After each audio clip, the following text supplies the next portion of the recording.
Magandang umaga, narito na mga unang balitang hatid ng GMA Integrated News. Dumating na sa Amerika si Pangulong Bongbong Marcos para sa kanyang official visit. Lumapag ang sinasakay eroplano ng Pangulo sa Washington, D.C.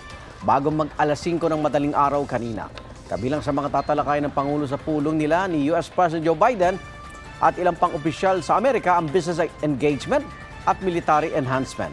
Ang karagdagan detalye ukol sa official visit ng Pangulo sa Amerika ihatid namin mamaya. Kapuso, mauna ka sa mga balita. Panoorin ang unang balita sa unang hirit at iba pang award-winning newscast sa youtube.com/GMA News. I-click lang ang subscribe button. Sa mga kapuso abroad, maaari kaming masubaybayan sa GMA Pinoy TV at www.gmanews.tv.